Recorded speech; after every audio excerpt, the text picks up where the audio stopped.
ଏହି ଖବରରେ ଆମେ ଜୁଲାଇ ମାସର ଭତ୍ତା ଟଙ୍କାକୁ ନେଇ ଆସିଥିବା ନୂଆ ଅପଡେଟ୍ ବିଷୟରେ ଆଲୋଚନା କରିବା। ଅନେକ ହିତାଧିକାରୀ କହୁଛନ୍ତି ଯେ ଜୁଲାଇ ମାସର ଭତ୍ତା ଟଙ୍କା ଏପର୍ଯ୍ୟନ୍ତ ସେମାନଙ୍କ ବ୍ୟାଙ୍କ ଖାତାରେ ଜମା ହୋଇନି। ଏହାକୁ ନେଇ ବିଭିନ୍ନ ଗାଁ ଓ ସହରରେ ଚର୍ଚ୍ଚା ଜୋର ଧରିଛି। ଅନେକ ବୃଦ୍ଧ, ବିଧବା ଏବଂ ଭିନ୍ନକ୍ଷମ ହିତାଧିକାରୀଙ୍କ ଟଙ୍କାକୁ ଅପେକ୍ଷା କରି ରହିଛନ୍ତି। ତେବେ ଏପର୍ଯ୍ୟନ୍ତ ଭତ୍ତା ଯୋଜନା ବନ୍ଦ ହୋଇଥିବାରୁ ଅଧିକ ଘୋଷଣା ହୋଇନାହିଁ।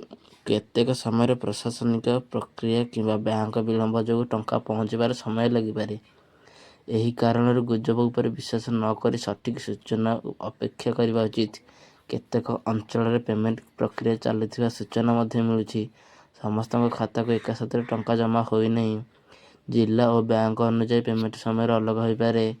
ନିଜ ବ୍ୟାଙ୍କ ଖାତାକୁ ନିୟମିତ ଯାଞ୍ଚ କରିବା ଭୁଲନ୍ତୁ ନାହିଁ। ପାସବୁକ୍ ଅପଡେଟ୍ କରି ବାଲାନ୍ସ ଯାଞ୍ଚ କରିବେ। ଆଧାର ସିଡିଂ ଏବଂ ବ୍ୟାଙ୍କ ଲିଙ୍କ ଥିବା ସଠିକ୍ ଅଛି କି ନାହିଁ ଦେଖନ୍ତୁ। ଭୁଲ ବ୍ୟାଙ୍କ ବିବରଣୀ ଥିଲେ ପେମେଣ୍ଟ ବିଳମ୍ବ ହୋଇପାରେ। ମୋବାଇଲ ନମ୍ବର ବ୍ୟାଙ୍କ ସହ ଲିଙ୍କ ଥିଲେ SMS ମାଧ୍ୟମରେ ସୂଚନା ମିଳିପାରେ। ସୋସିଆଲ ମିଡ଼ିଆରେ ଚାଲୁଥିବା ସମସ୍ତ ଖବର ସଠିକ୍ ହୋଇନପାରେ। କେବଳ ସରକାରୀ ସୂଚନା ଆଧାରରେ କରି ବିଶ୍ୱାସ କରନ୍ତୁ। ଅନାବଶ୍ୟକ ଗୁଜବ ପ୍ରଚାର କରିବାକୁ ଦୂରେ ରୁହନ୍ତୁ। ଯଦି ଟଙ୍କା ଦୀର୍ଘ ସମୟ ଧରି ନ ଆସେ ସମ୍ପର୍କିତ କାର୍ଯ୍ୟାଳୟରେ ଯୋଗାଯୋଗ କରନ୍ତୁ। ନିଜର ନାମ ଭତ୍ତା ତାଲିକାରେ ସକ୍ରିୟ ଅଛି କି ନାହିଁ ମଧ୍ୟ ଯାଞ୍ଚ କରନ୍ତୁ। ଜୁଲାଇ ମାସରେ ଭତ୍ତାକୁ ନେଇ ଅନେକ ହିତାଧିକାରୀ ଅପେକ୍ଷା କରିଛନ୍ତି। ସମସ୍ତେ ଧୈର୍ଯ୍ୟର ସହିତ ଅଧିକୃତ ସୂଚନା ଅପେକ୍ଷା କରିବା ଉଚିତ। ସରକାରଙ୍କର ପକ୍ଷରୁ ନୂଆ ଅପଡେଟ୍ ଆସିଲେ ସେହି ଅନୁଯାୟୀ ପେମେଣ୍ଟ ପ୍ରକ୍ରିୟା ଆଗକୁ ବଢ଼ିବ। ଯେକୌଣସି ସୂଚନା ମିଳିଲେ ପ୍ରଥମେ ତାର ସତ୍ୟତା ଯାଞ୍ଚ କରନ୍ତୁ। ଏହା ଥିଲା ଜୁଲାଇ ମାସରେ ଭତ୍ତା ଟଙ୍କାର ନେଇ ବର୍ତ୍ତମାନର ସୂଚନା। ପରବର୍ତ୍ତୀ ଆଗକୁ ଆହୁରି ବିସ୍ତୃତ ଅପଡେଟ୍ ରହିବ। ଜୁଲାଇ ମାସର ଭତ୍ତାକୁ ନେଇ ରାଜ୍ୟର ବିଭିନ୍ନ ସ୍ଥାନରେ ହିତାଧିକାରୀଙ୍କ ନିଜ ମତ ପ୍ରକାଶ କରୁଛନ୍ତି। ଅନେକ ବୃଦ୍ଧ ବ୍ୟକ୍ତି କହୁଛନ୍ତି ଯେ ଏମାନେ ଏପର୍ଯ୍ୟନ୍ତ ବ୍ୟାଙ୍କ ଖାତାକୁ ଟଙ୍କା ନେଇ ପାଇନାହାନ୍ତି। ଏହାକୁ ନେଇ ଲୋକମାନଙ୍କ ମଧ୍ୟରେ ଅନେକ ପ୍ରଶ୍ନ ଦେଖାଯାଇଛି। କେତେକ ସ୍ଥାନରେ ବ୍ୟାଙ୍କରେ ଯାଇ ହିତାଧିକାରୀ ନିଜ ଖାତା ଯାଞ୍ଚ କରନ୍ତି। ପେମେଣ୍ଟ ବିଳମ୍ବ ହେଲେ ତାଙ୍କର କାରଣ ଜାଣିବା ପାଇଁ ସମ୍ପର୍କିତ କାର୍ଯ୍ୟାଳୟକୁ ଯଦି ବ୍ୟାଙ୍କ ଖାତାରେ କୌଣସି ସମସ୍ୟା ଥାଏ ତେବେ ପ୍ରଥମେ ତାହାର ସମାଧାନ କରିବା ଆବଶ୍ୟକ। ଆଧାର ଓ ବ୍ୟାଙ୍କ ଖାତାର ସଠିକ୍ ସଂଯୋଗ ଥିବା ଜରୁରୀ। ବ୍ୟାଙ୍କ ପାସବୁକ୍ ଅପଡେଟ୍ କରି ନୂଆ ଏଣ୍ଟ୍ରି ଯାଞ୍ଚ କରନ୍ତୁ। ମୋବାଇଲ ନମ୍ବର ସଠିକ୍ ଭାବରେ ବ୍ୟାଙ୍କ ସହ ଲିଙ୍କ ଥିଲେ SMS ସୂଚନା ମିଳିପାରେ।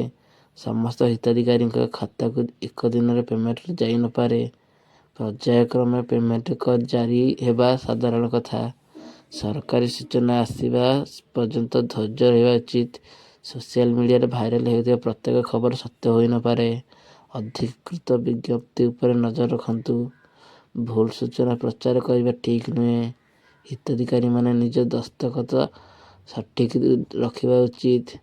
ଆବଶ୍ୟକ ପଡ଼ିଲେ ସ୍ଥାନୀୟ କାର୍ଯ୍ୟାଳୟ ସହାୟତା ନେଇପାରିବେ। ଯଦି ପେମେଣ୍ଟ ଜାରି ହୁଏ ତେବେ ବ୍ୟାଙ୍କ ଖାତାରେ ଟଙ୍କା ସିଧାସଳଖ ଜମା ହେବ। ନିୟମିତ ଭାବରେ ବ୍ୟାଙ୍କ ବାଲାନ୍ସ ଯାଞ୍ଚ କରିବା ଭଲ। ଭତ୍ତା ଯୋଜନା ସମ୍ପର୍କିତ ନୂଆ ଅପଡେଟ୍ ଆସିଲେ ତାହାକୁ ଅନୁସରଣ କରନ୍ତୁ। ଅନାବଶ୍ୟକ ଭୟ କିମ୍ବା ଗୁଜବ ଉପରେ ବିଶ୍ୱାସ କରନ୍ତୁ ନାହିଁ। ସଠିକ୍ ସୂଚନା ପାଇଁ ସରକାରୀ ଉତ୍ସବ ପ୍ରାଥମିକ ଦିଅନ୍ତୁ। ଜୁଲାଇ ମାସରେ ଭତ୍ତାର ଟଙ୍କାକୁ ନେଇ ନୂଆ ଘୋଷଣା ଆସିଲେ ତାହା ଜନସାଧାରଣଙ୍କୁ ଜଣାଇ ଦିଆଯିବ। ସମସ୍ତ ହିତାଧିକାରୀ ଧୈର୍ଯ୍ୟର ସହିତ ନୂଆ ଅପଡେଟ୍ ଅପେକ୍ଷା କରନ୍ତୁ। ଜୁଲାଇ ମାସରେ ଭତ୍ତା ଟଙ୍କାକୁ ନେଇ ହିତାଧିକାରୀ ଏବେ ମଧ୍ୟ ନୂଆ ଅପଡେଟ୍ ଅପେକ୍ଷା କରିଛନ୍ତି। ଅନେକ ଲୋକ ପ୍ରତିଦିନ ବ୍ୟାଙ୍କ ଖାତା ଯାଞ୍ଚ କରିବା କଥା କହୁଛନ୍ତି। କେତେକ ସ୍ଥାନରେ ଲୋକମାନେ ସ୍ଥାନୀୟ କାର୍ଯ୍ୟାଳୟ ମଧ୍ୟ ସୂଚନା ଦେଉଛନ୍ତି। ଏପର୍ଯ୍ୟନ୍ତ ଯୋଜନା ବନ୍ଦ ହୋଇଥିବାରୁ କୌଣସି ଅଧିକୃତ ଘୋଷଣା ହୋଇନାହିଁ। ସେଥିପାଇଁ ଗୁଜବ ଉପରେ ବିଶ୍ୱାସ କରିବା ପରବର୍ତ୍ତୀ ଅଧିକୃତ ସୂଚନାକୁ ଅପେକ୍ଷା କରନ୍ତୁ। ବ୍ୟାଙ୍କ ଖାତା, ଆଧାର ଲିଙ୍କ ଓ ଆବଶ୍ୟକ ବିବରଣୀ ସଠିକ୍ ଅଛି କି ନାହିଁ ଥରେ ଯାଞ୍ଚ କରିନିଅନ୍ତୁ। ବ୍ୟାଙ୍କର SMS ଆସୁଛି କି ନାହିଁ ମଧ୍ୟ ଧ୍ୟାନ ଦିଅନ୍ତୁ। ସମସ୍ତ ଜିଲ୍ଲାରେ ଏକ ସମୟରେ ପେମେଣ୍ଟ ହେବା ଜରୁରୀ ନୁହେଁ। ପର୍ଯ୍ୟାୟକ୍ରମେ ପେମେଣ୍ଟ ଜାରି ହେଲେ କେତେକ ଲୋକଙ୍କ ପରେ ଟଙ୍କା ମିଳିପାରେ। ଅନଲାଇନରେ ଆସୁଥିବା ପ୍ରତ୍ୟେକ ସୂଚନାକୁ ସତ୍ୟ ବୋଲି ଧରି ନିଅନ୍ତୁ ନାହିଁ। ସଠିକ୍ ଅପଡେଟ୍ ପାଇଁ କେବଳ ସରକାରୀ ଘୋଷଣା ଅନୁସରଣ କରନ୍ତୁ। ଭତ୍ତା ଟଙ୍କାକୁ ନେଇ ଅନେକ ହିତାଧିକାରୀ ଆଗ୍ରହ ରହିଛି। ଧୈର୍ଯ୍ୟ ରହିବା ନିୟମିତ ବ୍ୟାଙ୍କ ଖାତା ଯାଞ୍ଚ କରନ୍ତୁ। ପାସବୁକ୍ ଅପଡେଟ୍ କରି ଏଣ୍ଟ୍ରି ଦେଖିପାରିବେ। ଆବଶ୍ୟକ ପଡ଼ିଲେ ସମ୍ପର୍କିତ କାର୍ଯ୍ୟାଳୟ ସହାୟତା ଦିଅନ୍ତୁ। ନିଜର ଦସ୍ତାବେଜ ସବୁ ଅଦ୍ୟତନ ଅଛି କି ନାହିଁ ମଧ୍ୟ ଯାଞ୍ଚ କରନ୍ତୁ। ପେମେଣ୍ଟ ସମ୍ପର୍କିତ କୌଣସି ନୂଆ ବିଜ୍ଞପ୍ତି ଆସିଲେ ତାହାକୁ ଧ୍ୟାନରେ ରଖନ୍ତୁ। ଅଯଥା ଗୁଜବ ପ୍ରଚାର କରିବା ଦୂରରେ ରୁହନ୍ତୁ। ଜୁଲାଇ ମାସର ଭତ୍ତା ଟଙ୍କାକୁ ନେଇ ସମସ୍ତଙ୍କ ନଜର ରହିଛି। ନୂଆ ଅଧିକୃତ ଅପଡେଟ୍ ଆସିଲେ ସେହି ଅନୁଯାୟୀ ସୂଚନା ମିଳିବ। ସରକାରୀ ବିନା କୌଣସି ନିଷ୍କର୍ଷରେ ପହଞ୍ଚନ୍ତୁ ନାହିଁ। ବ୍ୟାଙ୍କ ଖାତାକୁ ନିୟମିତ ଯାଞ୍ଚ କରିବା ଜରୁରୀ। ସମସ୍ତ ହିତାଧିକାରୀଙ୍କୁ ଧୈର୍ଯ୍ୟ ଧରିବା ପାଇଁ ଅନୁରୋଧ କରାଯାଉଛି। ଯେକୌଣସି ନୂଆ ଘୋଷଣା ଆସିଲେ ତାହାକୁ ଭଲ ଭାବେ ବୁଝି ପଦକ୍ଷେପ ନିଅନ୍ତୁ। ଜୁଲାଇ ମାସର ଭତ୍ତା ଟଙ୍କାକୁ ନେଇ ହିତାଧିକାରୀ ଅପେକ୍ଷା କରି ମଧ୍ୟ ଜାରି ରହିଛନ୍ତି। ଅନେକ ଲୋକ ପ୍ରତିଦିନ ବ୍ୟାଙ୍କ ଖାତାକୁ ଯାଇ ଖାତାର ପରିସ୍ଥିତି ଯାଞ୍ଚ କରୁଛନ୍ତି। ଯେଉଁମାନେ ଖାତାକୁ ଟଙ୍କା ଆସିନାହିଁ ସେମାନେ ଧୈର୍ଯ୍ୟର ସହିତ ଅଧିକୃତ ସୂଚନାକୁ ଅପେକ୍ଷା କରୁଛନ୍ତି। ଅନାବଶ୍ୟକ ଗୁଜବ ଉପରେ ବିଶ୍ୱାସ କରିବା ପରିବର୍ତ୍ତେ ସରକାରୀ ଘୋଷଣାକୁ ଗୁରୁତ୍ୱ ଦିଅନ୍ତୁ। ବ୍ୟାଙ୍କ ଖାତା, ଆଧାର ଏବଂ ଅନ୍ୟାନ୍ୟ ଆବଶ୍ୟକ ବିବରଣୀ ସଠିକ୍ ଅଛି କି ନାହିଁ ଥରେ ଯାଞ୍ଚ କରନ୍ତୁ। ଆବଶ୍ୟକ ପଡ଼ିଲେ ସ୍ଥାନୀୟ ପଞ୍ଚାୟତ କିମ୍ବା ସମ୍ପର୍କିତ କାର୍ଯ୍ୟାଳୟକୁ ସୂଚନା ଦିଅନ୍ତୁ। ପର୍ଯ୍ୟାୟକ୍ରମେ ପେମେଣ୍ଟ ଜାରି ହେଲେ କେବଳ ଲୋକଙ୍କ ପରେ ମଧ୍ୟ ଟଙ୍କା ମିଳିପାରେ। ସୋସିଆଲ ମିଡ଼ିଆରେ ଆସୁଥିବା ପ୍ରତ୍ୟେକ ଖବରକୁ ସତ୍ୟ ବୋଲି ଧରି ନିଅନ୍ତୁ। ଅଧିକୃତ ବିଜ୍ଞପ୍ତି ଆସିଲେ ସେହି ଅନୁଯାୟୀ ପରବର୍ତ୍ତୀ ପଦକ୍ଷେପ ନିଅନ୍ତୁ। ନିୟମିତ ଭାବରେ ବ୍ୟାଙ୍କ ଖାତା ଯାଞ୍ଚ କରିବା ଭଲ ଆବଶ୍ୟକ। ଅଭ୍ୟାସ କରୁଥିବା ବ୍ୟାଙ୍କରୁ ଆସୁଥିବା SMS କିମ୍ବା ମେସେଜ ଉପରେ ମଧ୍ୟ ନଜର ରଖନ୍ତୁ।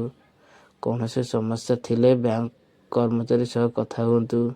ଭତ୍ତା ଯୋଜନା ବିଷୟରେ ସଠିକ୍ ସୂଚନା ପାଇଁ ସରକାରୀ ମାଧ୍ୟମକୁ ଅନୁସରଣ କରନ୍ତୁ। ଅନ୍ୟମାନଙ୍କୁ ମଧ୍ୟ ଗୁଜବରେ ଦୂରରେ ରହିବାକୁ ପରାମର୍ଶ ଦିଅନ୍ତୁ। ସଠିକ୍ ସୂଚନା ସମାଜରେ ସଚେତନତା ବଢ଼ାଇଥାଏ। ହିତାଧିକାରୀଙ୍କ ସୁବିଧା ପାଇଁ ସରକାର ସମୟ ସମୟରେ ନୂଆ ସୂଚନା ଜାରି କରିଥାନ୍ତି। ଯେକୌଣସି ନୂଆ ଅପଡେଟ୍ ଆସିଲେ ପ୍ରଥମେ ତାହାର ସତ୍ୟତା ଯାଞ୍ଚ କରନ୍ତୁ। ଅଧିକୃତ ଘୋଷଣା ବିନା ଭତ୍ତା ବନ୍ଦ ହୋଇଛି ବୋଲି ଠିକ୍ ନୁହେଁ। ସମସ୍ତ ହିତାଧିକାରୀ ଶାନ୍ତ ରହି ପରବର୍ତ୍ତୀ ସୂଚନାକୁ ଅପେକ୍ଷା କରନ୍ତୁ। ପେମେଣ୍ଟ ଜାରି ହେଲେ ବ୍ୟାଙ୍କ ଖାତା ଟଙ୍କା ସିଧାସଳଖ ଜମା ହେବ। ନିଜର ସମସ୍ତ ଦସ୍ତାବେଜ ଅଦ୍ୟତନ ରଖିବା ଭଲ। ଜୁଲାଇ ମାସର ଭତ୍ତାକୁ ନେଇ ଆସୁଥିବା ନୂଆ ଅପଡେଟ୍ ଉପରେ ଯାଞ୍ଚ କରନ୍ତୁ। ଅଧିକୃତ ସୂଚନା ମିଳିଲେ ତାହାକୁ ଅନ୍ୟମାନଙ୍କ ସହ ସେୟାର କରନ୍ତୁ। ସଠିକ୍ ଓ ନିର୍ଭରଯୋଗ୍ୟ ସୂଚନା ଉପରେ ବିଶ୍ୱାସ କରିବା ସବୁବେଳେ ଭଲ।